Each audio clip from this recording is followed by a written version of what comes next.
काफी पहले की बात है, वास्को ड गामा के टाइम पे उसने अपनी एक नोटबुक में लिखा है कि केप हॉर्न से निकलने का मतलब ये होता था कि वहां पर एक शैतान कहा जाता था रहता है, जो शैतान हर जहाज को डुबो देता है। एक कहावत भी है कि ओल्ड एज जो सीमन जाके हर पोर्ट पे सीमन क्लब होता था, वहाँ बार पे सब बैठ के बियर शेयर देयर एक्सपीरियंस। हाँ, तो जिसके कान में जितनी पियर्सिंग होती थी ना, वो इतनी बार ट्रेड पैसेज को क्रॉस कर चुका है, तो उसकी रिस्पेक्ट होती थी वहाँ पे।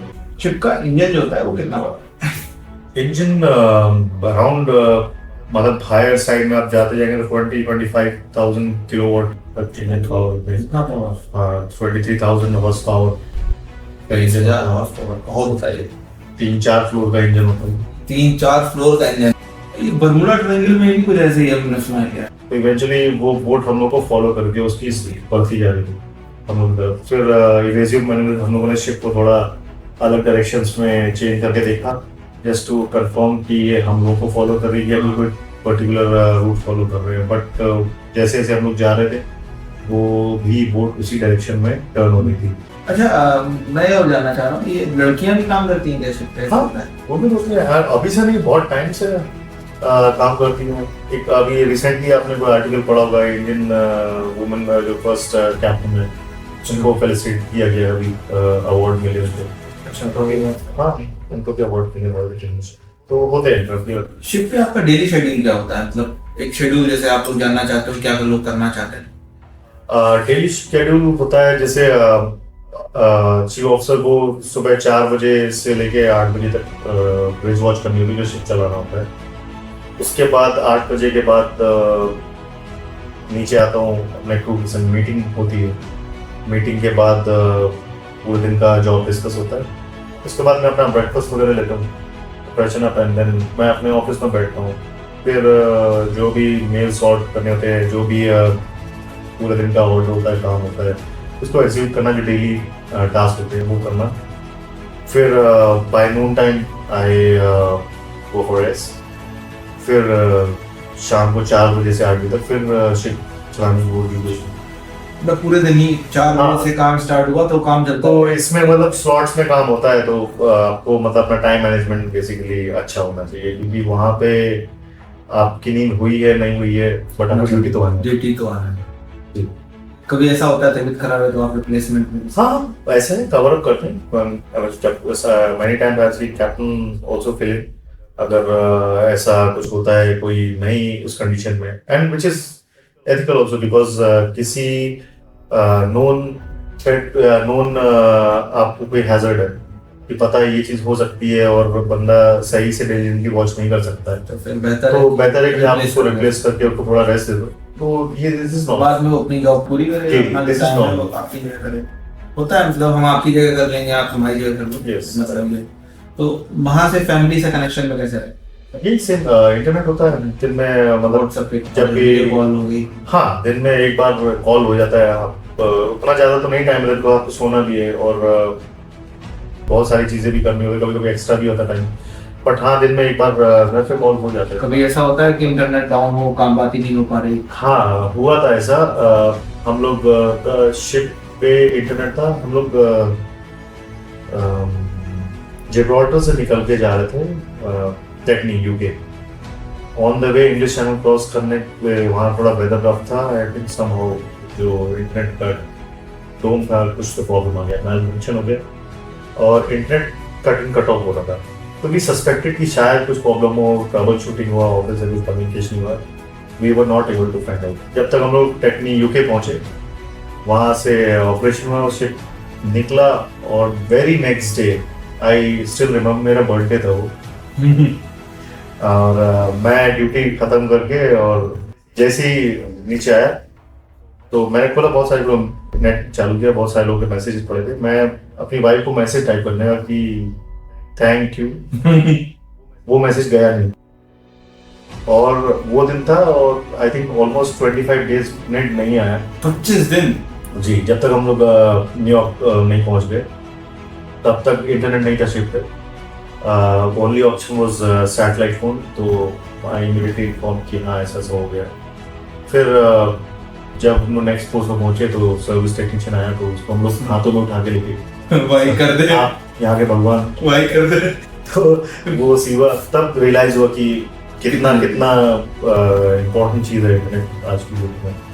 तो सैटेलाइट फोन के थ्रू मतलब बातचीत हो जाती है इनके सॉफ्टवेयर बातचीत होती है actually I mean it's quite expensive also satellite phone is not cheap option expensive है और वॉइस भी इतना क्लियर नहीं है। सैटेलाइट के थ्रू बातचीत होती है जी वॉइस आपको लैग होता है बहुत देर बाद आवाज सुनेगी तो ये थोड़ा बस इंफॉर्मेशन पहुंच जाती है। जी हाँ कि मैं जिंदा हूँ और आप फोन कर दो।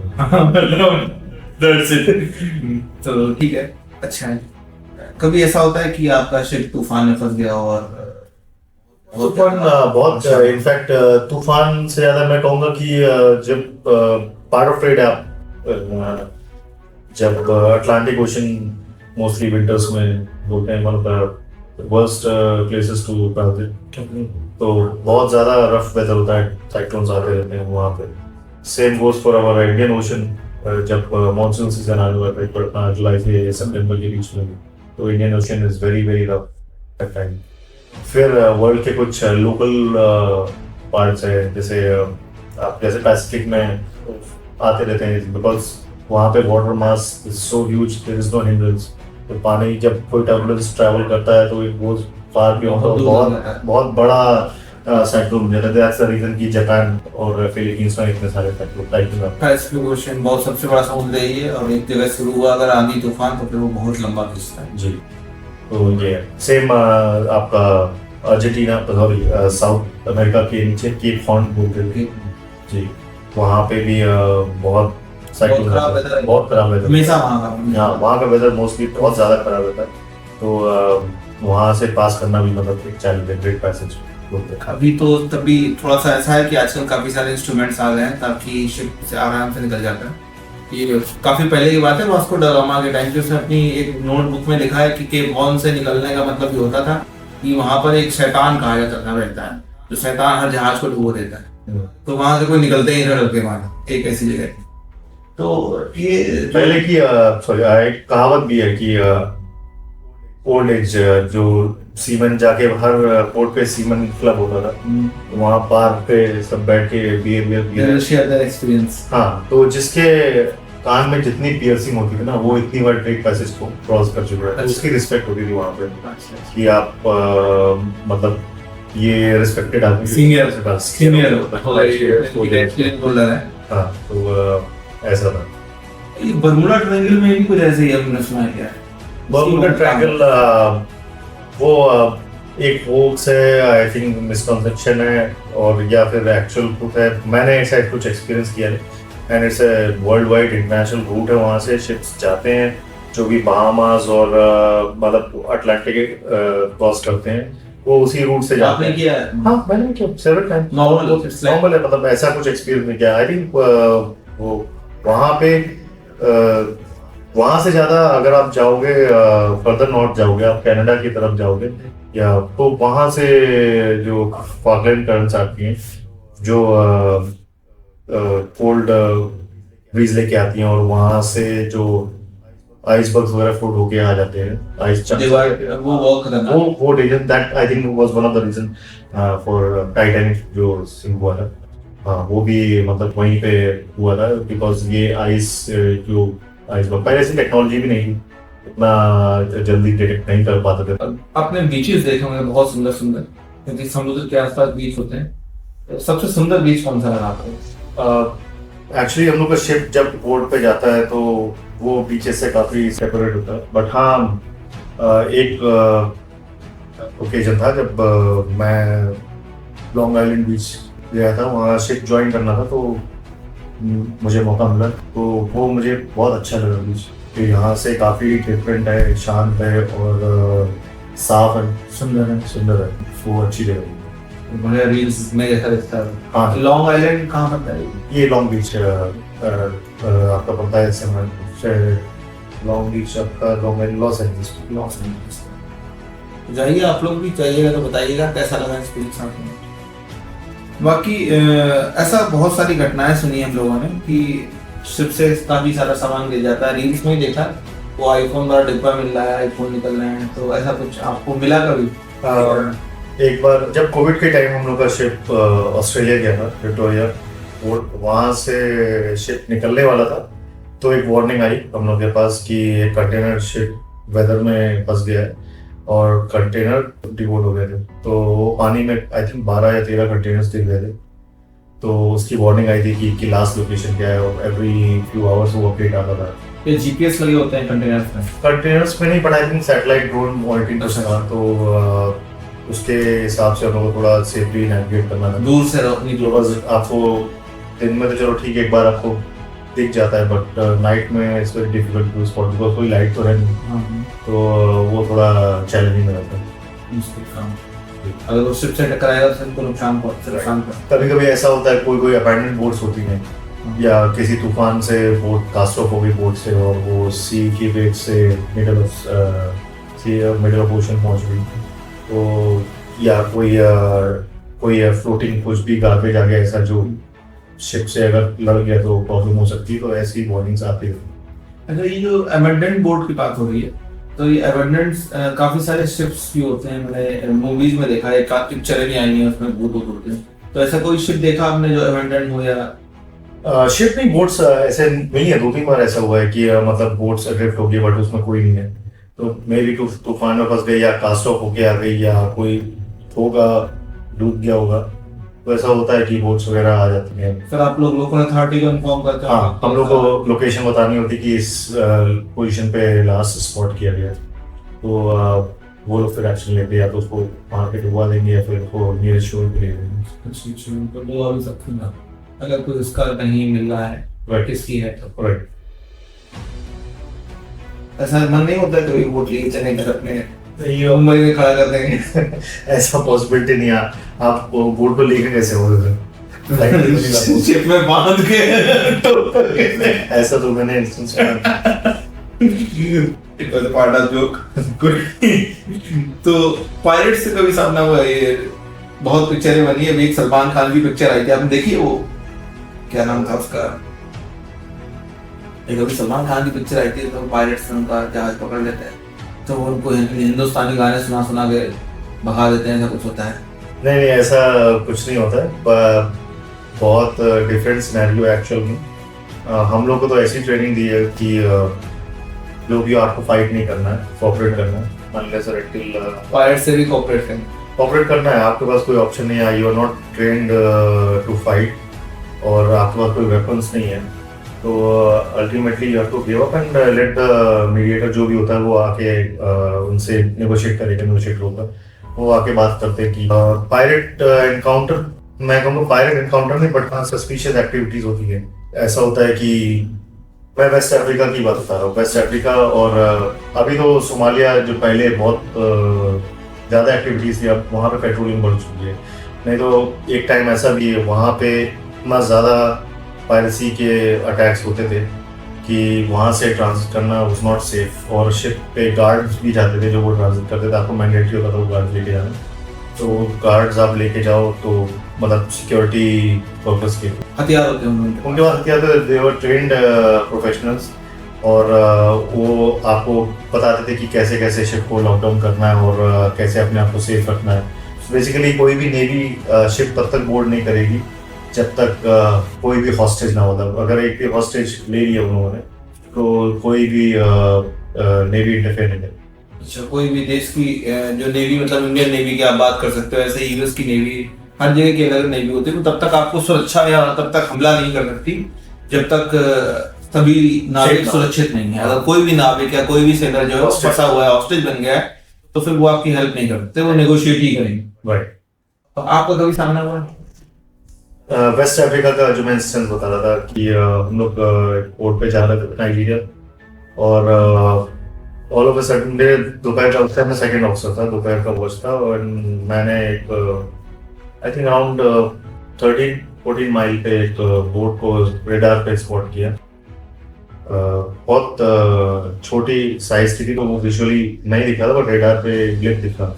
तो फिर उसको फॉलो किया तो हम लोग को लगा कि सस्पिशियस एक्टिविटी है। फिर हम लोगों ने उसको ट्रैक करना शुरू किया, तो इवेंचुअली वो बोट हम लोग को फॉलो कर दिया, उसकी बढ़ती जा रही थी। हम लोग फिर इवेजिव मैनेजर हम लोगों ने शिप को थोड़ा अलग डायरेक्शंस में चेंज करके देखा, जस्ट टू कंफर्म कि ये हम लोग को फॉलो कर रही है, कोई पर्टिकुलर रूट फॉलो कर रहे हैं, बट जैसे जैसे हम लोग जा रहे थे वो भी बोट उसी डायरेक्शन में टर्न हो रही थी। तो फिर हम लोग को फिर शिप की स्पीड मतलब मैक्स स्पीड पे लेके गए, और जो भी रेजिंग मैनूवर्स होते हैं शिप को जिगजैग मोशन में और टर्बुलेंस क्रिएट करते हुए तो वहाँ से उस एरिया से निकल गए। शिप जो है जब चलता है तो पीछे लहरें निकालता है बहुत बड़ी बड़ी, राइट, उसी को टर्बुलेंस बोलते हैं, और वो इतनी बड़ी होती है कि छोटी बोट्स उसमें बह जाए या पलट जाए, ऐसा किया जाता है सुरक्षा के लिए। तो फिर वो लोग मतलब रुक गए। हाँ, फिर थोड़े देर बाद मतलब पीछा करना रोक गए। तो मतलब ऐसे कंडीशंस में अगर बाय चांस वो आ जाए शिप पे तो आप लोग क्या क्या आप लोगों को बताया जाता है? लॉकडाउन प्रोसीजर्स होते हैं कि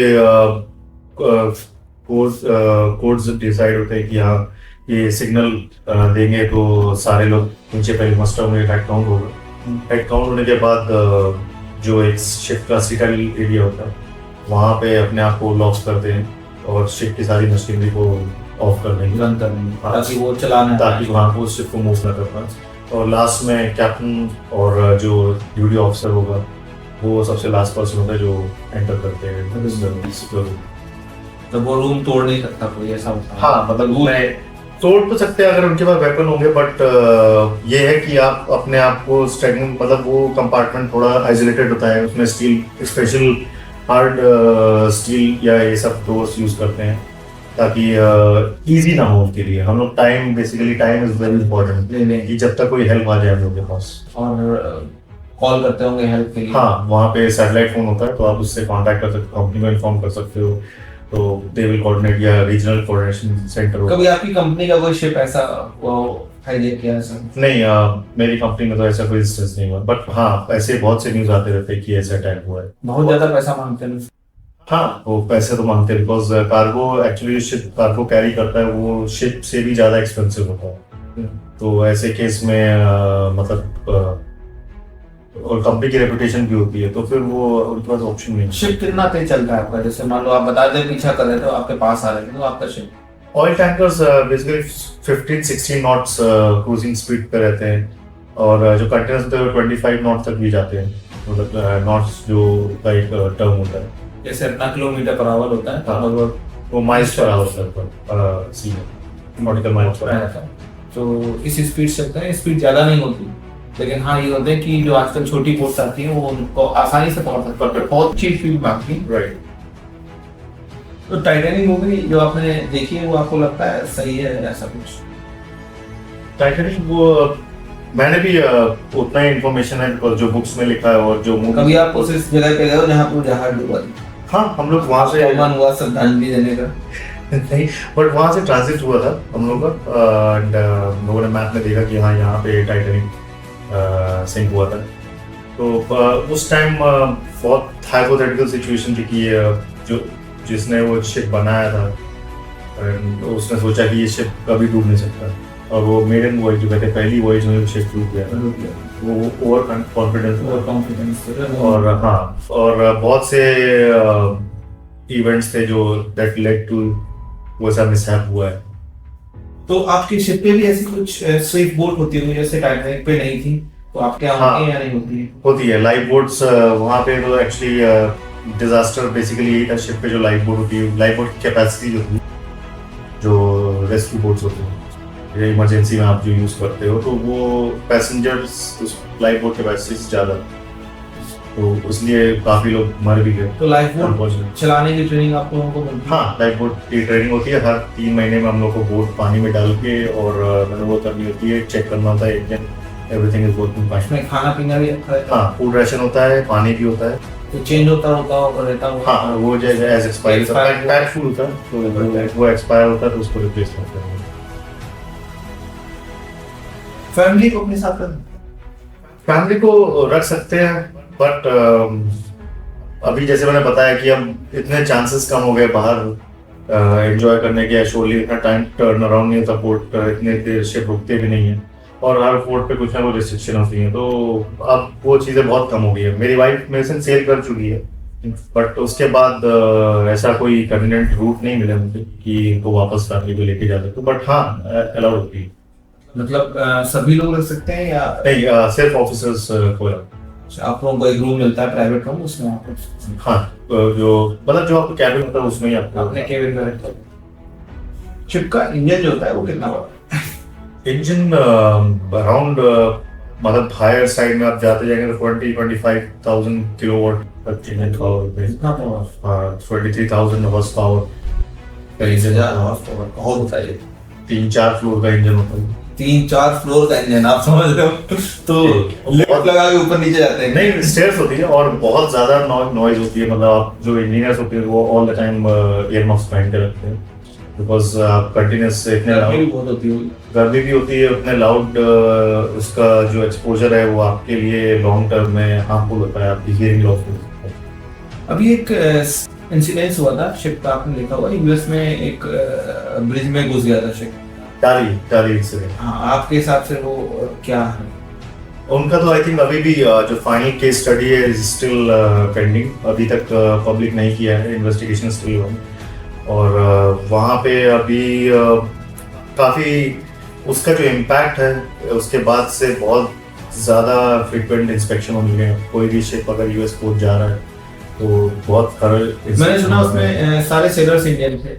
हाँ, उसमें काफी उंगलियां उठी तो हाँ इंडियन क्रू था, बट वही है कि सेम जो लोगों को बाहर नॉलेज नहीं है शिपिंग क्या है, शिप पे क्या होता है, तो कोई भी रूमर फैला सकता है।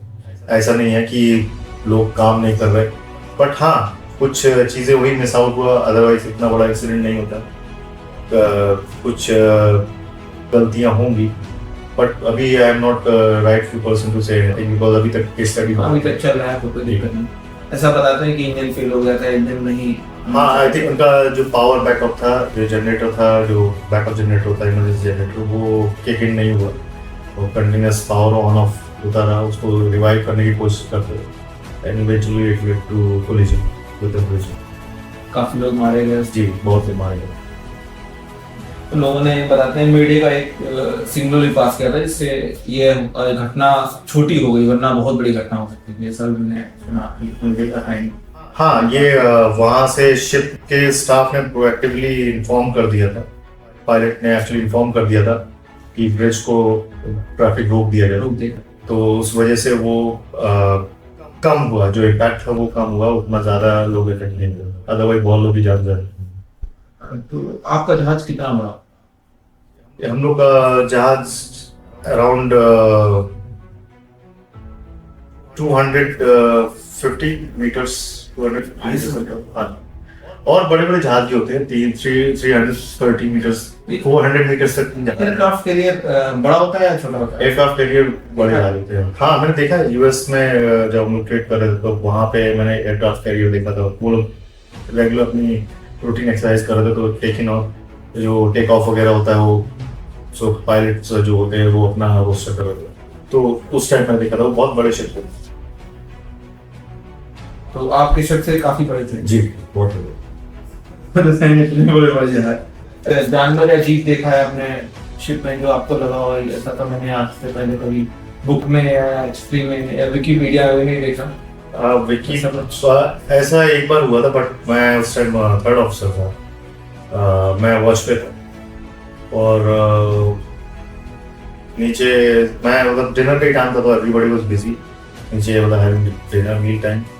तो मैं था, तो मैंने एक बहुत दूर से एक ऑब्जेक्ट फ्लोट करता हुआ दिखाई दिया, और सी एकदम काम था, तो वो बहुत दूर से स्पॉट पर भी मतलब कुछ फ्लोट होता हुआ आ रहा है। तो शिप को ऑफकोर्स मैंने डेविएट किया और बाइनोकुलर से चेक करता रहा कि क्या है। जब वो चीज़ पास हुई, तो वो जो वो लेंथ थी, आई थिंक ऑलमोस्ट 4 मीटर या 5 मीटर की लेंथ होगी जो फ्लोटिंग ऑब्जेक्ट था, और उसके एक एंड पे आंखें थी और दूसरे एंड पे उसके नॉस्ट्रिल थे। तो मैंने बहुत सर्च किया, बट मुझे नहीं पता वो किस टाइप का जानवर था, बट मतलब लग रहा था कि वो नाक से सांस ले रहा है। और फिर जब शिप के पास आया तो वो पानी के अंदर चला गया। तो जब तक मैं किसी को बुलाता, और मैंने कैप्टन को बुलाया, बट जब तक मैं उनको दिखाता वो ऑलरेडी अंदर जा चुका था।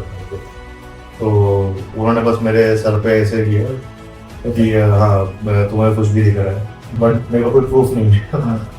तो अब समुद्र इतना बड़ा हो सकती थी। तो कुछ कह नहीं सकते, समुद्र इतना बड़ा है कि अभी ह्यूमन बीइंग ने अभी उसको इतना एक्सप्लोर ही नहीं किया है इतनी डेप्थ पे, तो कुछ भी हो सकता है। मतलब आप सोचिए जमीन 1/3 में है और 3/4 में आपका समुद्र है, तो फिर कहाँ हम लोग अभी जमीन पूरी नहीं देखें, समुद्र कहाँ तक। जी वही, काफी कुछ अनसुलझे राज हैं जो समुद्र में आज तक दफन है। कभी जाइएगा आप भी देख के आइए। ऐसा होता है कि जैसे आप हर कंट्री में जाते हैं तो आपको हर कंट्री का वीजा लेना पड़ता है। नहीं एक्चुअली आप जब शिप पे ज्वाइन कर लेते हो तो उसके बाद you are part of the group. तो जब भी शिप किसी पोर्ट पे जाता है, आप वहां से आप घूमने जा सकते हो बाहर, उसके लिए वीजे रिक्वायर्ड नहीं होता है। वहां से शोर पास जो होता है, वहां पे इमिग्रेशन वगैरह वो क्लियर करते हैं, उसके बाद आप बाहर जा सकते हो। वो शोर पास वैलिड होता है इतनी, जब तक शिप स्टे करते कुछ किलोमीटर के लिए नहीं नहीं ऐसे नहीं, मतलब शिप के इतना से इतना टाइम है, आपको शिप निकलने से पहले आपको शिप पे वापस आना है, तो वो वैलिड होता है, आप जा सकते हो टाइम के लिए वैलिड होता है।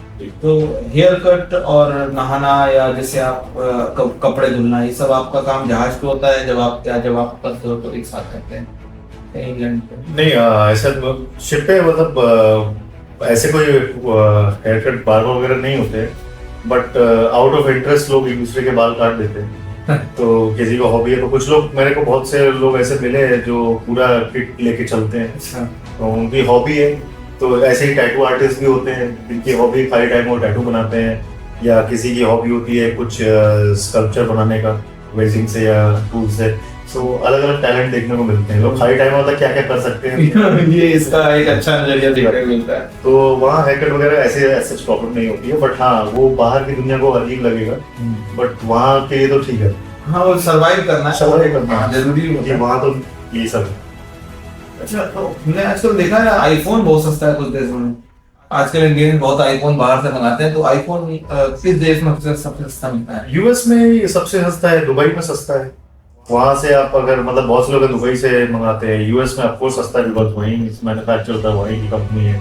तो मैंने भी मतलब आईफोन वगैरह आप हमेशा वहीं से लेते होंगे? हाँ, मतलब हमेशा पैसा लेना होता था। हाँ, लेना होता है, टैक्स भी नहीं देते हैं और आईफोन के पैसे बचा। हाँ, वहाँ जो टैक्स लगता है वो आप एयरपोर्ट पे क्लेम कर सकते हो, तो वो भी आपको वो भी ले लेते हैं वापस। आप समझ रहे, हर तरफ से फायदा चाहिए इनको।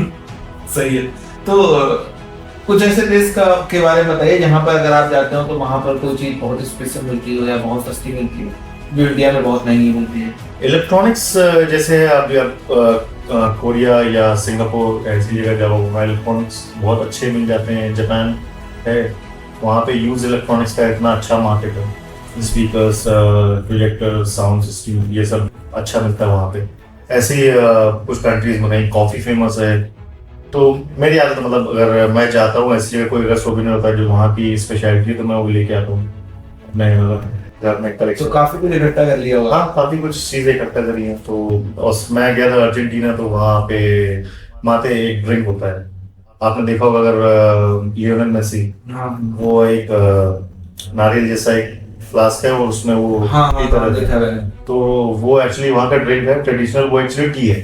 तो उसमें फिल्टर लगा होता है और वो नारियल के उसी शेल से बनता है, तो उसके अंदर गर्म पानी होता है, उसको पीते हैं। तो वो वहाँ का वो मैं लेके आया था वहाँ से। तो ये अर्जेंटीना में तोता भी मैंने सुना बहुत फेमस है। ब्राजील में है, ब्राजील में मतलब वहाँ पे तोता तो ऐसे मैंने देखा, बट हाँ अलग अलग जगह पे कुछ एनिमल्स है जो उसी एटमॉस्फेयर। कभी ऐसा इंसिडेंट हुआ है कि आपका शिप का फ्यूल रास्ते में खत्म हो गया? ऐसा तो नहीं हुआ, बिकॉज बहुत जब भी कोई नया वॉयज फिक्स होता है, वॉयज हम लोग बोलते हैं जब नया कंसाइनमेंट आया यहाँ इस पोर्ट से इस पोर्ट जाना है, उससे पहले पूरा एस्टिमेशन होता है। शिप पहले अपना एक प्रपोज रूट भेजता है कि हम लोग ये रूट फॉलो करेंगे, इतना डिस्टेंस है। डिस्टेंस हम लोग पूरा कोऑर्डिनेट के साथ भेजते हैं शोर को। वो वेदर के अकॉर्डिंग उसको एस्टिमेट करते हैं कि कहाँ वेदर ज़्यादा खराब मिलने वाला है, कहाँ सपोर्टिंग करंट मिलने वाली है, कहाँ ऑपोजिंग करंट मिलने वाली है। उसके हिसाब से आपका कितना कंजम्पशन होगा, और हमारे पास वो तो होना चाहिए प्लस कितना एक्स्ट्रा होना चाहिए कि आप बैकअप पे आप उसको सर्वाइव कर सको। तो एज सच ऐसा बहुत बहुत बहुत रेयर केस में होगा कि फ्यूल आपका मिडिल ऑफ वॉयज खत्म हो गया, नहीं तो अदरवाइज आप बीच में आपके ऐसे पोर्ट्स आइडेंटिफाई कर जाते हैं जहाँ पे आपको फीलिंग करनी होती है। बहुत लंबा वॉयज हुआ तो वहाँ फ्यूलिंग करते फ्यूलिंग तो वहाँ कोई ऑप्शन नहीं कि अपना स्टोरेज नहीं है आपके पास तो फ्यूल करना है। तो फ्यूल सस्ता या महंगा ऐसा भी होता होगा ना? हाँ, बहुत कुछ कंट्रीज है जहाँ पे फ्यूल सस्ता है, जैसे फुजायरा और ये सिंगापुर, यहाँ पे फ्यूलिंग सस्ती है पंपिंग वोल्टेज, तो वो थोड़ा मतलब कंपेरेटिवली लेसर प्राइस है, तो प्रेफर करते जब भी लॉन्ग वॉयज होते शिप तो यहाँ पे फ्यूल ले लो आप लोगों को प्रेफर राइट। ऐसा भी होता है कि जैसे मैंने सुना अरेबियन कंट्री में फ्यूल बहुत सस्ता है। हाँ, वहाँ पे ये फुजायरा जो एक जगह अच्छा, वो अरे कंट्री में मिडिल ईस्ट में एक दिन में कितना फ्यूल का खर्च करने जाता है? अराउंड 40 to 50 टन्स एक दिन में? तो मतलब शिप के जो कंटेनर होते होंगे वो बहुत बड़े होते हैं ना, फ्यूल टैंक्स होते होंगे काफी बड़े टैंक्स। हाँ, टैंक्स बड़े होते हैं, वही बता रहा हूँ, टैंक्स की कैपेसिटी है, पर तब भी अगर ज्यादा लंबा हो जाए तो फिर इनको डील करने लगेगा। इंस्टाग्राम में ऐसी लाइफ दिखाई जाती है कि आप भैया लोग रील्स बना रहे हैं ट्रेजर के कपड़े पहन के, ये टाइटेनिंग वाला है तो मुझे लगता है कि मैं क्यों नहीं ऐसे करता हूँ यार, मैं ऐसे क्यों नहीं रह पा रहा हूँ। देखिए, बहुत सी चीजें कहते नहीं है लोग उसको फैंसी करके दिखाते हैं, रियल लाइफ ये नहीं कहूंगा बहुत डिफरेंट है, बट हाँ है डिफरेंट है, ऐसा नहीं है। लोग अप्रिशिएट कर रहा हूँ कि रील्स बना के लोग मतलब लोगों को गाइड कर रहे हैं, उनसे लोग क्वेश्चन पूछते हैं, इंस्पायर होते हैं। नहीं, मैं अच्छी बात, क्वेश्चन के आंसर जो देते हैं वो तो ठीक है, मैं बात कर रहा हूँ जो बढ़िया बढ़िया रील बना के डालते हैं एकदम नहीं, बट मजा आ रहा है वो आ रहा है, तो मजा अपनी मजेदार लाइफ होती है या नहीं होती? आई थिंक सबका वो कहते नहीं एक पर्सपेक्टिव है कि अपनी जॉब को एंजॉय करने का तरीका, तो मैं बस ये बोलूंगा कि वो उस तरीके से एंजॉय कर रहे होंगे, दे आर हैप्पी, तो it all depends on psychology. जो एक्चुअली के युवा ज्वाइन करना चाहते हैं मर्चेंट नेवी को क्या बताना है? मर्चेंट नेवी के लिए सेम स्टडी करिए, अच्छे से अपने जॉब्स को देखिए, अपनी प्रायोरिटीज देखिए। अगर आपको लगता है कि आप इतना जो लॉन्ग करियर है, इतनी लंबी पढ़ाई है और जो एक हार्ड वर्क डेडिकेशन चाहिए कंटिन्यूस, तो आप कर सकते हैं, कमिट कर सकते हैं, तो ये फील्ड से अच्छी कोई फील्ड नहीं है। बिकॉज यहाँ आप एक जॉब करके आप ईमानदारी से पैसे कमा रहे हैं और फिर जब आप घर पे तो आप पूरा टाइम अपनी फैमिली को दे पा रहे हैं, जो कि अभी नॉर्मल कोई जॉब में पॉसिबल नहीं है, ऑफिस की 9 to 5 जॉब में पॉसिबल नहीं है।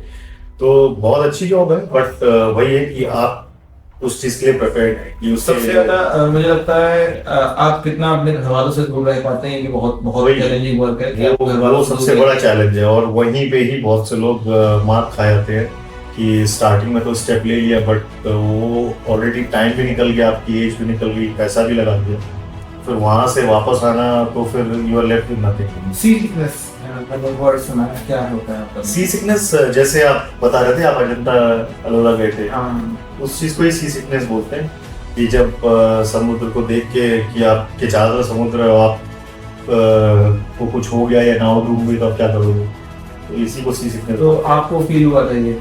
मेरे को फर्स्ट टाइम जब मैं शिप पे गया था तो एज ए कैडेट जब फर्स्ट टाइम ज्वाइन किया था तो हुआ था, फील ऐसा हुआ था।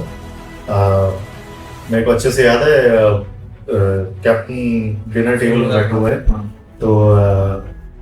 तो उसने मेसमैन को पूछा जो खाना सर्व करता है, उसको पूछा कि ये कैडेट किधर है, तो उसने बोला he is not feeling okay because of the weather, तो उसने बोला I think he is pregnant.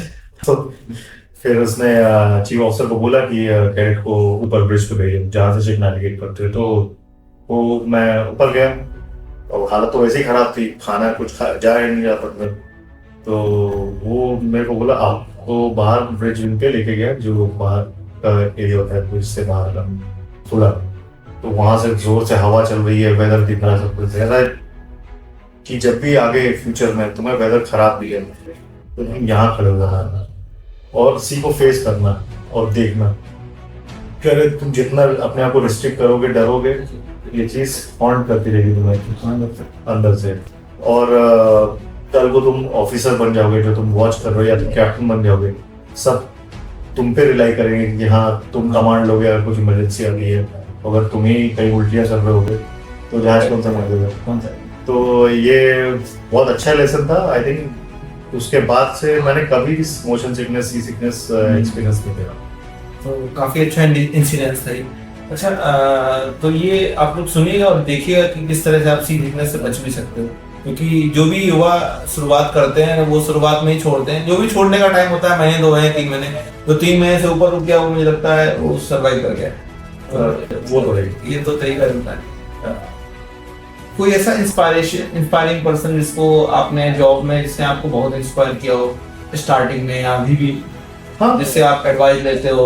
Ji actually जो सीनियर बहुत लोग होते हैं, मैं यही बोला सिर्फ इंडिया ही, और भी अदर नेशनलिटी में भी ऐसे लोग मिले करने का बहुत लोगों का कोऑपरेशन रहा है, गाइडेंस रही है।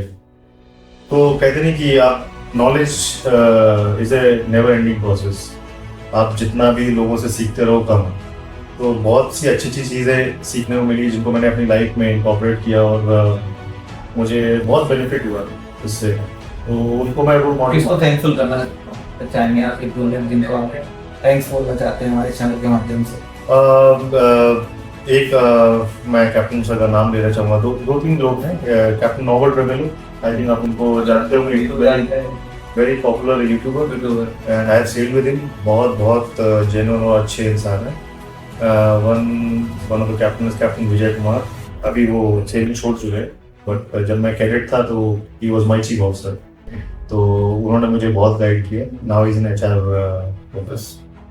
और एक कैप्टन देवुस निकोलाई, वो बहुत ही डिसिप्लिन्ड और कड़क आदमी थे, तो उनसे मैंने बहुत सारी चीज़। ये सिविक छोड़ चुके हैं, मतलब रिटायर हो चुके हैं। रिटायरमेंट की कोई एज होती है? रिटायरमेंट के 60-63 डिपेंड ऑन कंपनी नाउ। तो इसमें आपका मेडिकल टेस्ट होता रहता है, तो आप जब मेडिकली फिट हैं, क्वालिफाइड हैं, सारे कोर्सेज कंप्लीट हैं, तो आप यू आर एलिजिबल टू से, जब तक मतलब आप, हाँ, आप में क्षमता है आप कर सकते हो। राइट। बढ़िया है। कभी ऐसा हुआ है किसी ऐसे आइलैंड पहुंच गए घूमते घूमते जो जहाँ पर बिल्कुल आपको अलग लगा हो, ये कहाँ आ गए, कौन सी दुनिया आ गए? हाँ, एक इंसिडेंस हुआ था मेरे साथ जब हम लोग वेस्ट अफ्रीका में थे और शिप को एक्चुअली टर्मिनल बंद था, जहाँ से हम लोग को नाइजीरिया से ऑयल लेना था। ये टर्मिनल बंद था और पाइपलाइन कुछ मेंटेनेंस चल रहा था। तो कंपनी ने बोला कि आप शोर से 300 नॉटिकल माइल दूर जाके ड्रिफ्ट करो। ड्रिफ्ट मतलब शिप का इंजन बंद कर दो, खड़े गो विद द फ्लो। तो नॉर्मल ऑपरेशन करो, बस शिप फ्लोट होता रहेगा। तो कभी कभी बीच में इंजन चला के उसको उसी पोजीशन में वापस लेकर वो ड्रिफ्ट होते जाता। तो ऐसे करते करते ऑलमोस्ट 1 महीना निकल गया। 1 महीना? हाँ, 1 महीना निकल गया। फिर पानी की प्रॉब्लम होने लगी, जो ड्रिंकिंग वाटर होता है वो भी लिमिटेड था, पानी की प्रॉब्लम होने लगी और शिप अब नहीं चला रहा, तो वाटर जनरेट नहीं होगा शिप पे। तो और खाने की जो फ्रेश फूड होता है वो खत्म होने लगी। तो हम लोगों ने इंटरनेट पे सर्च करा तो पता लगा एक आइलैंड है साउथ में क्रिस पे। वो आइलैंड थोड़ा ही दूर था, तो कंपनी से परमिशन ली, वहाँ पे एक एजेंट को आइडेंटिफाई कराया और परमिशन दी कि वहाँ से जाके हम लोग अपने ये वेजिटेबल्स वगैरह ये सब ले सकते हैं। तो मैं और कुक था, हम दोनों लोग गए थे बाहर शॉपिंग करने। जब शिप वहाँ पोर्ट के पास पहुंचा, उस आइलैंड के पास पहुंचा, तो बहुत सारी बोट्स हम लोग के चारों तरफ आ गई। तो शायद उन्होंने जिंदगी में कभी इतना बड़ा जहाज नहीं देखा था। और जो इमिग्रेशन ऑफिसर थे वो लोग भी मतलब मेस्मराइज थे कि इतना बड़ा बोट उन्होंने कभी नहीं देखा। दे वर वेरी हैप्पी। उन्होंने इतनी फोटोज ली है शिप पे घूम घूम के। हम लोग बाहर गए जब मॉल में, तो उस आइलैंड की वहाँ की जो करेंसी कंट्री की वो भी ऑलमोस्ट लाइक वियतनाम है। अभी तो एग्जैक्ट फिगर याद नहीं है, बट हाँ मेरे पास आई थिंक $6,000 थे। तो उसको कन्वर्ट करा जब उनकी था, तो मेरे पास एक कैरी बैग था, वो बैग पूरा भर गया था। और इतना पैसा लेके मैं मॉल, वहाँ जो शॉपिंग मार्ट होता है, इट्स लाइक जियो मार्ट जैसे, तो वहाँ पे गया। अब शिप के लिए राशन लेने का मतलब है कि आपको किलोज नहीं देखने हैं, आपको बंडल देखने हैं। हाँ। कि 50 किलो 60 किलो चावल, इतना किलो ऐसे करके लेना है। तो हम लोगों ने जाके, और लोग ट्रॉली लेके खड़े हैं, हमने पूरा सब ले लिया, पूरा उठाया, एक ट्रे जाके गाड़ी में डाला, दूसरा उठाया, ये ट्रे उठा के उसमें डाला। तो किसी ने कंप्लेंट कर दी कि ये लोग हम लोग तो सब्जी ले नहीं पाएंगे सब ले रहे हैं। हाँ, तो फिर मैनेजर आया मॉल का, जो आप बोला उनकी लैंग्वेज भी थोड़ा बैरियर था, तो वो उसने समझाया कि आपको कुछ अगर चाहिए आप पॉइंट आउट कर दो कितना चाहिए क्या चाहिए, हम आपको गोडाउन से निकाल के दें, आप यहाँ से मत उठाओ कस्टमर सब परेशान हो गए। फिर ठीक है, जब पूरा पैकेजिंग हुआ, जब बिल देने की बारी आई तो क्यों लगी कि मैंने बैग निकाला और टेबल पर रख दिया, बिकॉज अब इतने करेंसी को काउंट करना वो टास्क था और लोग ऑलरेडी लाइन लगाए हुए थे पीछे से।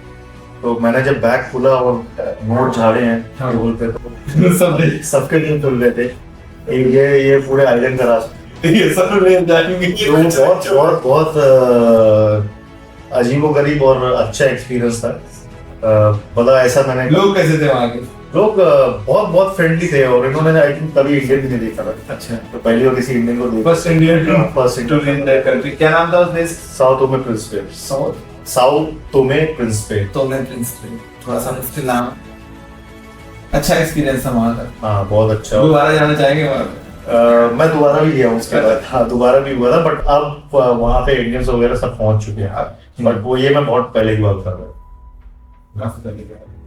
तो क्या सोचा आपने आगे की लाइफ पर? कितने टाइम तक और आप जॉब करेंगे रिटायरमेंट का? या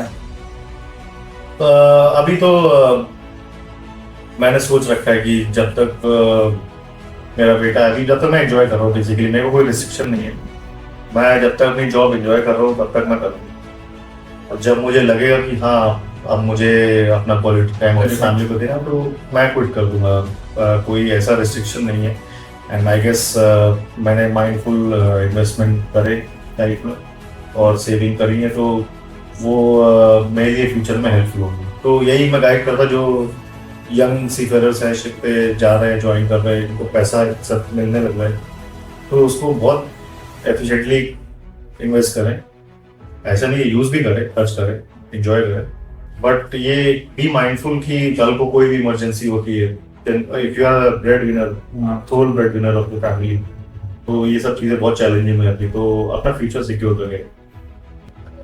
तो आपने अभी तक इस जर्नी में सीख क्या मिली आपको मर्चेंट नेवी की लाइफ से? आपने क्या सीख लिया? सीख डिसिप्लिन मिला है और आई थिंक जो ऐसा होता है, आई थिंक सीफेरर होते हैं वो कहीं भी घुल मिल जाते हैं, किसी भी आप गैदरिंग में उनको बिठा दो, नए रिश्ते बहुत बन जाते हैं, बहुत बहुत इजीली किसी से भी मिल जाता है। बिकॉज हम लोग इतनी मल्टीनेशनल क्रू के साथ काम करते हैं और लिमिटेड टाइम होता है, 3-4 महीने कॉन्ट्रैक्ट है। उस कॉन्ट्रैक्ट में आपको कम से कम 20 तो जैसे क्रू हो गए, उसके बाद उनमें से भी आधे चेंज हो जाएंगे।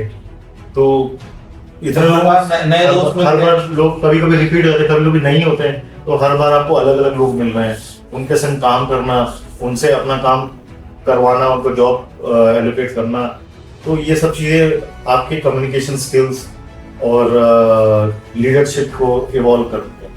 तो यही चीज आप जब बाहर की लाइफ में, वो तो हैबिट बन जाती है, आप जब बाहर की लाइफ पे जाते हो, लोगों से मिलते हो, कम्युनिकेट करते हो, तो आई थिंक उसका इम्पैक्ट बहुत अलग होता है और बहुत जल्दी आप दोस्त बना दिया। कम्युनिकेशन में आपने लैंग्वेज कौन सी सीखी है? मतलब आप जाते हो तो हर देश के लोग मिलते हैं।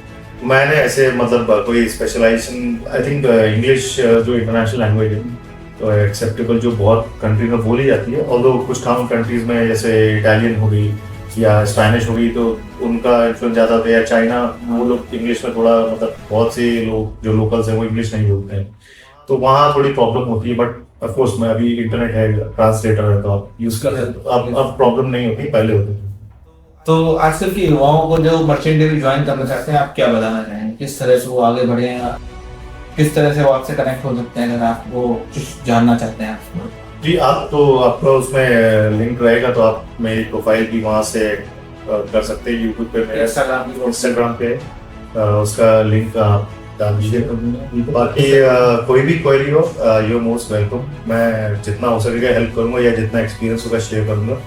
और यही एक जो क्लोजअप है, मेरा क्लोजर है कि आप अपना जो लाइफ है उसको अच्छे से बैलेंस करके जिए। अगर आपको पता है कि हाँ मुझे इस फील्ड में आना, तो ठीक है, आप मेंटली प्रिपेयर होके ही इस फील्ड में जाएं, बिकॉज इन बिटवीन स्विच करना और फिर वापस इस कंपटीशन में आना बहुत डिफिकल्ट और डिफिकल्ट रहता है। तो इवेंचुअली फिर लोग आते हैं, स्विच करते हैं या पहुंच ही नहीं पाते हैं, तो ऐसी बहुत फैमिली भी सफ़र करती हैं और तो करते हैं।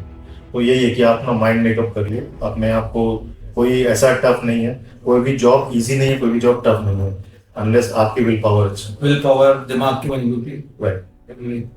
तो ये था गेस्ट ऑफ द शो का फर्स्ट पार्ट। होप आप सभी लोगों को अच्छा लगा हो। जो भी क्वेश्चंस हो आप लोगों के, तो आप लोग कमेंट में पूछ सकते हो, भैया सभी क्वेश्चंस के आंसर देंगे। और बाकी आप लोग भैया को इंस्टाग्राम पे कनेक्ट कर सकते हो। इंस्टाग्राम आईडी भैया क्या आपकी, आप बना Nick with style. Nick with style है। बाकी मैं लिंक भी नीचे में डाल दूंगा, आप लोग वहां से कनेक्ट कर लीजिएगा। मिलते हैं नेक्स्ट पॉडकास्ट में, तब तक के लिए bye bye, take care, love you guys, bye, thank you.